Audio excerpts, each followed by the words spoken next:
अस्सलामुअलैकुम। भारत में पुलिस ने कोरोना वायरस के फैलाव की वजह बनने के इल्जाम में तबलीगी जमात के अमीर मौलाना साद कांधलवी के खिलाफ कत्ल खता का मुकदमा दर्ज कर लिया। भारत में कोरोना वायरस के केसेस की तादाद 12,700 से जायद हो चुकी है, जबकि 423 अफराद हलाक हो चुके हैं। दिल्ली के तबलीगी मरकज में कुछ अफराद में कोरोना की तस्दीक हुई थी, जिसमें से बाज का इंतकाल भी हो गया था, जिसके बाद से पूरे भारत में मुसलमानों को कोरोना फैलाने का जिम्मेदार करार दिया जा रहा है और मुल्क भर में मुसलमानों पर हमले और नफरत अंगेजी की लहर में शिद्दत आ गई है। भारत में मुसलमानों के साथ नस्ली इम्तियाज के वाकयात तो आम है, ताहम कोरोना वायरस के बायस दुनिया भर में पैदा शुदा मुश्किल सूरत हाल और लॉकडाउन में भी भारत के अंदर मुसलमानों के साथ इम्तियाजी सलूक किया जाने लगा है। भारत के अस्पतालों में भी हिंदू और मुसलमान मरीजों में फर्क किया जाने लगा। गुजरात के शहर अहमदाबाद में कोरोना के मुसलमान और हिंदू मरीजों के लिए अलग अलग वार्ड कायम किए गए। और अब इंडिया ने मजहबी तासुब पसंदी का एक और कदम उठाते हुए इंडिया में तबलीगी जमात और इसके अमीर मौलाना मोहम्मद साद कांधलवी इन दिनों सुर्खियों में है। इनके खिलाफ दिल्ली पुलिस ने तबलीगी जमात के इज्तिमा के जरिए मुल्क भर में कोरोना वायरस फैलाने के इल्जामात पर कत्ल खता की दफात के तहत मुकदमा दर्ज कर लिया है। मजीद तफसील में जाने से पहले आपको बताता चलूं कि आप देख रहे हैं अपनी दुनिया टीवी। वीडियो को व्हाट्सएप, फेसबुक और दीगर सोशल मीडिया पे जरूर शेयर करें। लाइक करने के साथ साथ हमारे चैनल को भी सब्सक्राइब करें और साथ में घंटी के निशान को दबाना मत भूलें। कमेंट बॉक्स में पाकिस्तान जिंदाबाद, पाक फौज जिंदाबाद, ISI के गुमनाम हीरोज को सलाम और कश्मीर बनेगा पाकिस्तान का नारा जरूर कमेंट कीजिएगा।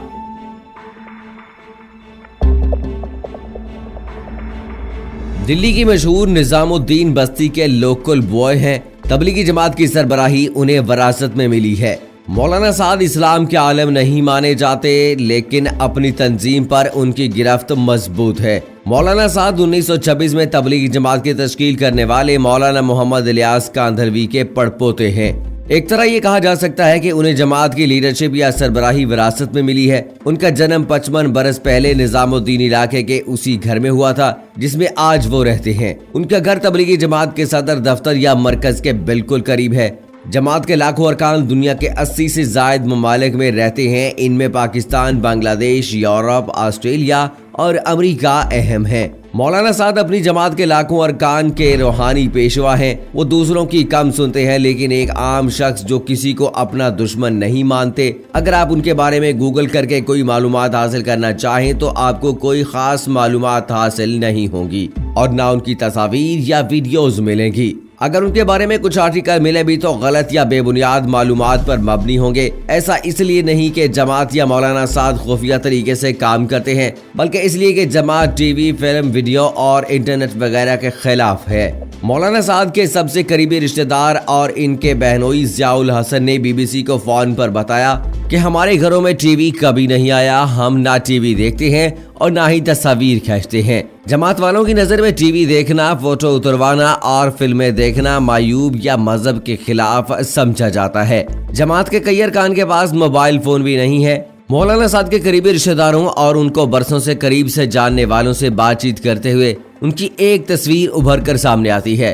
बरतानवी नशरियाती इदारे के मुताबिक पुलिस ने इल्जाम आयद किया है कि मौलाना साद कांधलवी 2 मरतबा नोटिस भिजवाने के बावजूद कोरोना के फैलाव की पेश नजर नई दिल्ली में निजामुद्दीन एरिया की तबलीगी मरकज में होने वाले इज्तिमा मनसूख नहीं किया। पुलिस के मुताबिक 17 रियासतों में सामने आने वाले 1000 से जायद कोरोना के केसेस का ताल्लुक इस इज्तिमा से बनता है और ये सब मुबैना तौर पर बैरून मुल्क से आने वाले तबलीगी अरकान से मुतासिर हुए हैं। इससे पहले दिल्ली पुलिस ने मौलाना साद कांधलवी के खिलाफ इज्तिमा पर पाबंदी की खिलाफ वर्जी के इल्जाम में मुकदमा दर्ज किया था और अब इसमें कत्ल खता की दफात भी शामिल कर दी गई है, जिसके तहत इनकी जमानत भी नहीं हो सकती है। पुलिस का कहना है कि 3 मार्च को शुरू होने वाले तबलीगी इज्तिमा को इस वक्त भी खत्म नहीं किया गया। जब 24 मार्च को हुकूमत ने मुल्क में लॉकडाउन नाफिज करने का ऐलान किया था, उस तबलीगी इज्तिमा को मुल्क की 17 रियासतों में 1000 से ज्यादा अफराद में कोरोना फैलाने का जिम्मेदार कहा जा रहा है। ख्याल किया जा रहा है कि ये वायरस इज्तिमा में बाहर के ममालिक से आए शुरका के जरिए फैला है। तबलीगी जमात और इसके रहनुमा साद कांधलवी ने इन इल्जामात की तरदीद की है। दिल्ली पुलिस का कहना है कि साद कांधलवी पर बड़े पैमाने पर जो इल्जामात आयद किए गए हैं उनकी वजह से वो जमानत के लिए दरख्वास्त भी नहीं दे सकते। ये मुकदमा ऐसे वक्त पर दर्ज किया गया है जब साद कांधलवी वायरस से बचाव के लिए खुद साख्ता तन्हाई में रह रहे हैं। पुलिस का कहना है कि अगरचे उन्हें हुकाम की जानिब से 2 नोटिस भी दिए गए, लेकिन उन्होंने दिल्ली के निजामुद्दीन नामी इलाके की एक मस्जिद में इज्तिमा जारी रखा। दूसरी जानिब तबलीगी जमात का मौक़िफ़ है कि वज़ीर आज़म नरेंद्र मोदी की जानिब से 22 मार्च को मुल्क गिर एक रोज़ा कर्फ्यू के ऐलान के फौरन बाद उन्होंने इज्तिमा खत्म करते हुए वहां मौजूद तमाम शुरका को अपने अपने घरों में वापस जाने का कहा था। इज्तिमा के मुंतज़मीन का कहना है कि बहुत से लोग वापस चले गए थे, लेकिन बहुत से लोग वहां फंस गए थे क्योंकि अगले ही दिन मुख्तलिफ रियासतों ने अपनी सरहदें बंद करना शुरू कर दी थी और 2 दिन बाद पूरे मुल्क में लॉकडाउन हो गया था और बसें और ट्रेनें चलना बंद हो गई थी। इस मस्जिद में रिहायशी कमरे भी मौजूद हैं जिसमें सैकड़ों अफराद क़याम कर सकते हैं। मुंतज़मीन का ये भी कहना है कि उन्होंने इस सूरत हाल से पुलिस को आगाह कर दिया था और तिब्बी अमले से भरपूर ताउन करते हुए उन्हें मस्जिद में आकर इस जगह का मुआयना करने में भी मदद की थी। दोस्तों, यहाँ पर ये अमर काबिल जिक्र है कि भारत ने पाकिस्तान पर इल्जाम लगाया था कि पाकिस्तान कोरोना से मुतासर मरीज मकबूजा कश्मीर भेज रहा है, जिसे पाक फौज ने सख्ती से मुस्तरद कर दिया है। भारतीय मीडिया का कहना है कि पाकिस्तान ने कोरोना वायरस से मुतासरा अपने जासूस को नेपाल बॉर्डर के रास्ते भारत में मोहलिक वबा फैलाने के लिए दाखिल करने की कोशिश की, जो नाकाम बना दी गई। भारतीय मीडिया के मुज़ाहका खेज इल्जाम के मुताबिक पाकिस्तान की ये साजिश नाकाम बनाने के बाद भारतीय इंतजामिया की जानिब से नेपाल हुकूमत को खत लिखा गया है और कहा गया है कि पाकिस्तान की तरफ से भेजे गए कोरोना से मुतासरा जासूसों ने नेपाल के बॉर्डर से भारत में दाखिल होने की कोशिश की, लिहाजा इस हवाले से अब बहुत सख्त सरहदी निगरानी की जाए। पाकिस्तानी हुकाम के मुताबिक भारतीय मीडिया की जानिब से आयद करदा इल्जाम किसी लतीफ़े से कम नहीं है, लेकिन इसके पीछे भी एक वजह छुपी है। पाकिस्तान हुकाम कहते हैं कि इस बात को पसे पुश्त नहीं डाला जा सकता कि भारत में लॉकडाउन के बावजूद कोरोना वायरस के केसेस में तेजी देखने में आई है, जिसके बाद भारतीय मीडिया अपनी आवाम की तवज्जो कोरोना वायरस से हटाकर पाकिस्तान मुखालिफ प्रोपेगेंडे पर लगाना चाहता है, जिसमें वो बिल्कुल नाकाम नजर आ रहा है। भारत इससे पहले भी अपनी कम अकली के बायस दुनिया भर में मजाक बनता रहा है।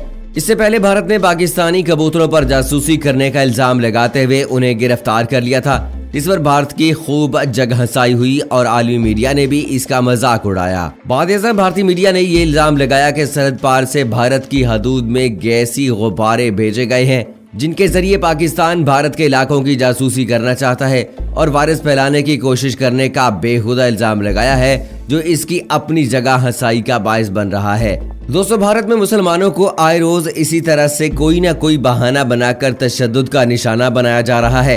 उनकी जिंदगी अजीरन बना दी गई है। ना मुसलमानों को इबादत करने की इजाजत है, ना उनको अपने मजहबी त्यौहार मनाने की इजाजत है।